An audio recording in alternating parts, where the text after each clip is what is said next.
Good morning, students. Best wishes to everyone.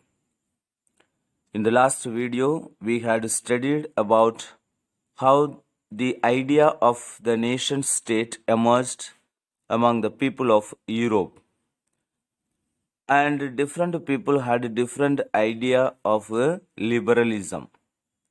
According to the economic activities, liberalism for people meant all about different entity.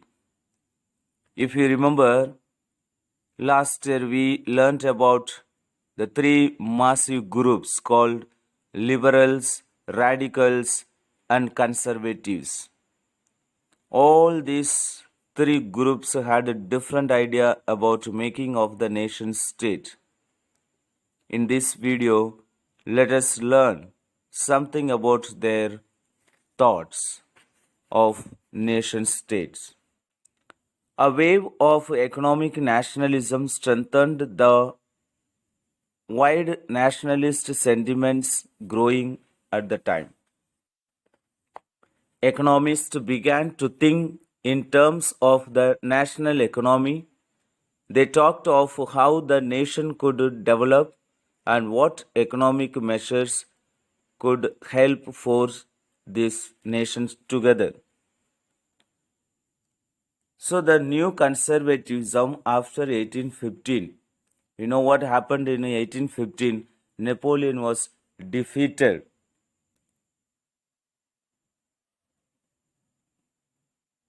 Following the defeat of Napoleon in 1815, European governments were driven by a spirit of conservatism. What is conservatism? A political philosophy that stressed the importance of tradition, established institutions and customs, and preferred gradual development to quick changes. Conservatives believed that established, that means already existing traditional institutions of state and society, like the monarchy, the church, social hierarchies, property, and the family, should be preserved. They should not be abolished. They should be preserved. That means the old regime should be kept. What they meant was that they did not want to return to the society of pre-revolutionary days. Rather, they realized from the changes initiated by Napoleon that modernization could in fact strengthen traditional institutions like the monarchy. So that means modernization will be strengthened only with the monarchy system. They said that a modern army, an efficient bureaucracy, a dynamic economy, the abolition of feudalism and serfdom could strengthen the autocratic monarchies of Europe. So, in 1815, representatives of the European powers, that is Britain, Russia, Prussia, and Austria, they were collectively defeated Napoleon and met at Vienna to draw up a settlement for Europe. The Congress was hosted by the Austrian Chancellor Duke Metternich. Duke Metternich. The dialects draw up the Treaty of Vienna of 1815 with the object of undoing most of the changes that had come about in Europe during the Napoleonic War. So the Treaty of Vienna had an object of undoing most of the changes. Undoing here means redoing most of the changes that had come about in Europe during the Napoleonic Wars. So, with the object, they brought out some points, and the major points of the Treaty of Vienna are mentioned here down. Firstly, the Bourbon dynasty was restored to power. France lost the territories it had annexed under Napoleon.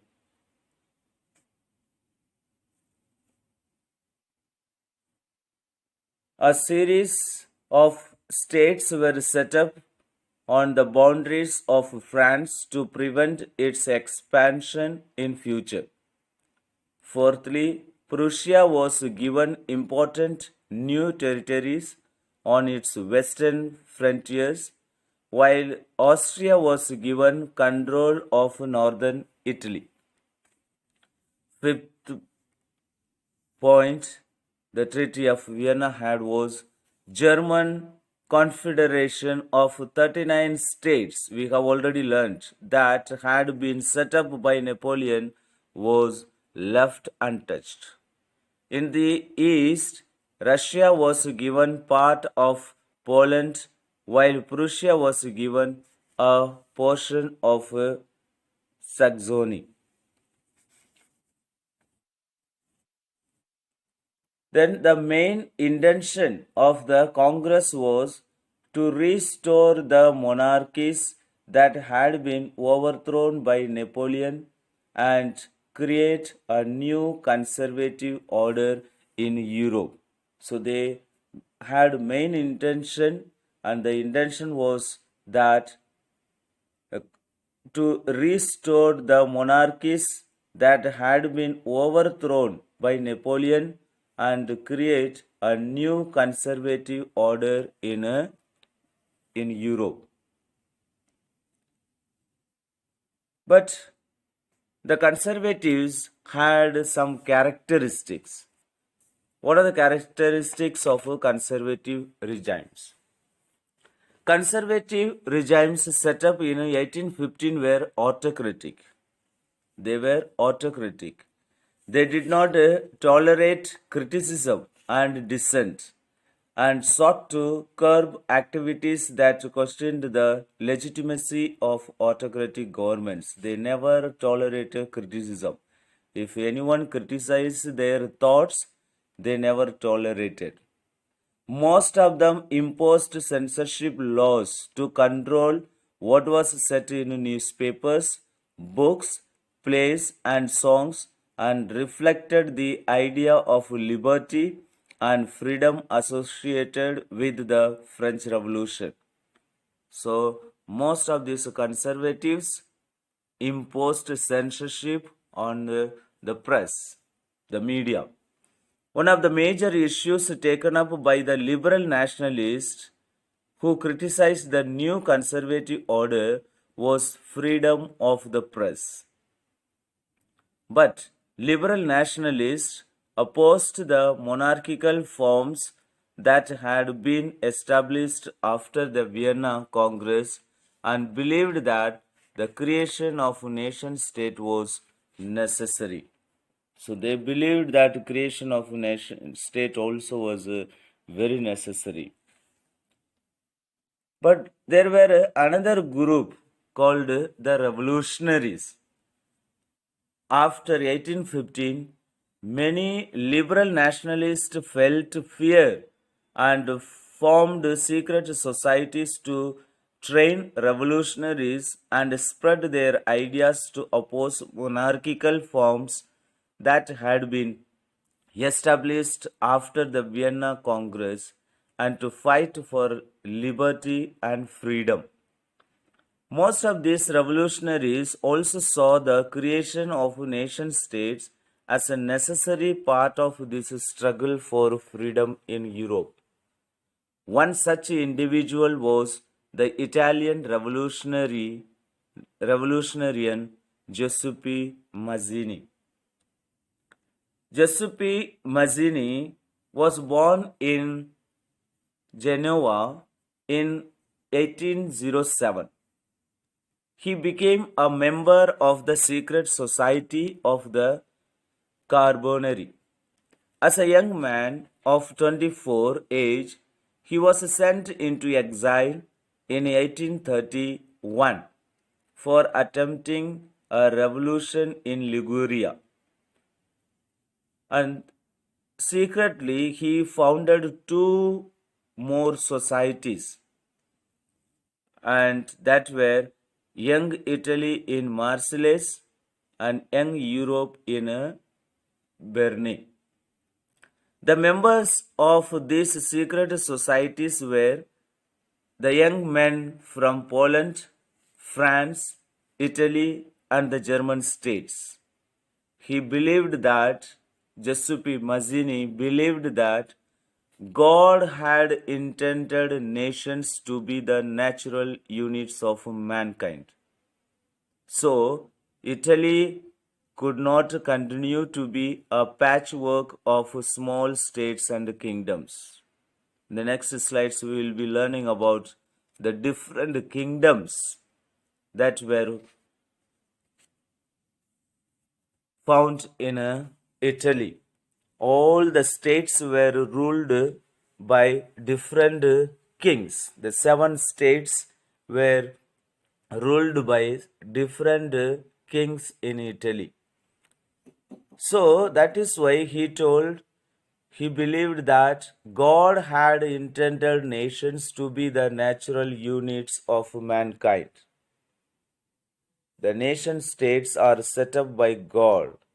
So no country could continue to be a patchwork of small states and kingdoms.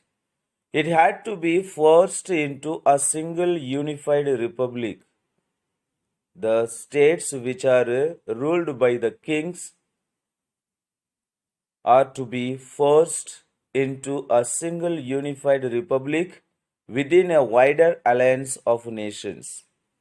This unification alone could be the basis of Italian liberty.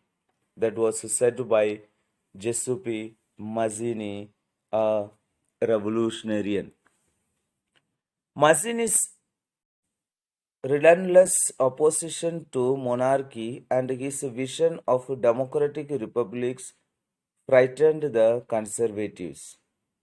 So Mazzini had a different thought, and those thoughts of Mazzini or the vision of democratic republics frightened the conservatives. So once Duke Metternich described about Giuseppe Mazzini that the most dangerous enemy of our social order. Giuseppe Mazzini was the most dangerous enemy of conservatives' social order that was commanded by Duke Metternich. Why? Because Duke Metternich was a conservative and he felt that Giuseppe Mazzini would overthrow their rules and thoughts by forming different secret societies.